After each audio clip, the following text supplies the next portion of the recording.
বন্ধুরা, আমরা সবাই জানি এসআইআর লিস্ট বেরিয়ে গেছে, ফাইনাল লিস্ট 2026-এর ওয়েস্ট বেঙ্গলের। তো কীভাবে মোবাইলে খুব ইজিলি দেখা যায় সেটাই আমি দেখাবো। খুব সোজা প্রসেস, 5 মিনিটও লাগে না দেখতে। তো ইজিলি আমরা কীভাবে চেক করতে হয় দেখে নেবো। চলো আমরা গুগল ক্রোম ওপেন করি। গুগল ক্রোম ওপেন করতে হবে, কিন্তু ডেস্কটপ মোডে করতে হবে। আমি দেখিয়ে দিচ্ছি, চলো।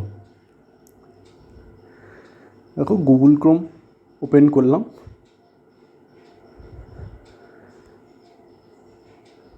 গুগল ক্রোম ওপেন করার পর নিউ ট্যাবে যেতে হবে। নিউ ট্যাবে গিয়ে voters.eci.gov.in ওপেন করতে হবে। voters.eci.gov.in করার পরে এখানে যে 3টে ডট দেখতে পাচ্ছ ওপরে ডান দিকে, 3টে ডটের ক্লিক করবে, করে ডেস্কটপ সাইট করে নেবে। ডেস্কটপ সাইট করার পরে ডেস্কটপ মোডে খুলে যাবে। তারপর ওপরে ডান দিকে দেখতে পাচ্ছ ডাউনলোড ইলেকট্রাল রোল আছে, ডাউনলোড ইলেকট্রাল রোল, ওটার ওপর ক্লিক করবে। করার পরেই দেখো একটা পেজ খুললো, যেখানে তোমাদের স্টেট সিলেক্ট করতে হবে, ইয়ার অফ রিভিশন দিতে হবে, ক্যাপচার দিতে হবে, দিয়ে ডাউনলোড করতে হবে। তো আমি দেখো স্টেট সিলেক্ট করছি, লাস্টে আছে ওয়েস্ট বেঙ্গল সিলেক্ট করলাম। ইয়ার অফ রিভিশন 2026-এরই আমাদের ফাইনাল রোল।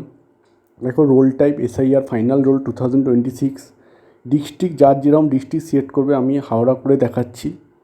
অ্যাসেম্বলি কনস্টিটিউশন, কার কীরকম কনস্টিটিউশন আছে সেটা সিলেক্ট করবে। আমি আমার একটা সিলেক্ট করে দেখাচ্ছি, শিবপুর। এইবার করতে হবে কি, ক্যাপচা দেওয়ার আগে নিচে পার্ট নাম্বার আর পার্ট নেম সিলেক্ট করতে হবে। তো আমি সাপোজ একটা সিলেক্ট করে নিলাম, র্যান্ডাম একটা সিলেক্ট করলাম দেখানোর জন্য। আর এখান থেকে ক্যাপচাটা টাইপ করতে হবে। তোমরা চাইলে ল্যাঙ্গুয়েজটাকেও বেঙ্গলি থেকে ইংলিশ করতে পারো। সিলেক্ট করার পরে এবার ডাউনলোড সিলেক্টেড পিডিএফ।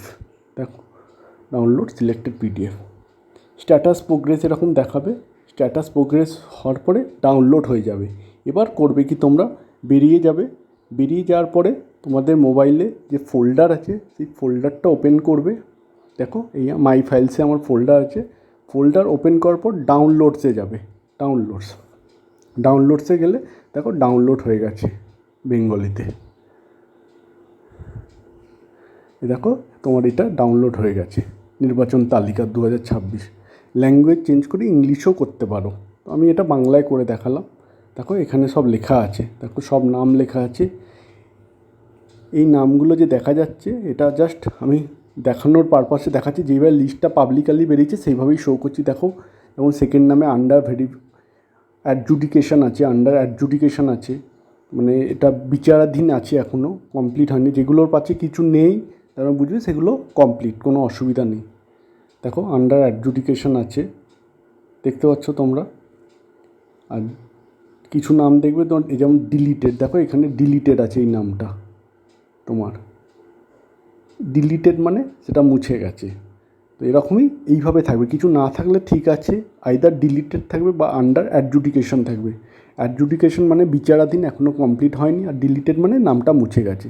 তো এইভাবে খুব সহজেই তোমরা ঘরে বসে মোবাইলের মাধ্যমে তোমাদের নাম চেক করতে পারো।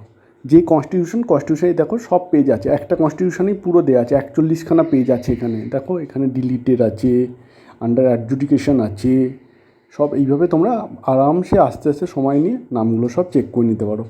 এইভাবেই তোমরা দেখে নেবে তোমাদের এসআইআরের ফাইনাল লিস্টে নাম আছে না নেই। তো আশা করি তোমাদের ভিডিওটা বুঝতে খুব সুবিধা হয়েছে, কোনো অসুবিধা হয়নি। মোবাইলের মাধ্যমে কীভাবে দেখতে হয় তো তোমরা ইজিলি ঘরে বসে দেখে নিতে পারবে। কোনো অসুবিধা হলে কমেন্টে জানিও, আমি রিপ্লাই করব। Thank you.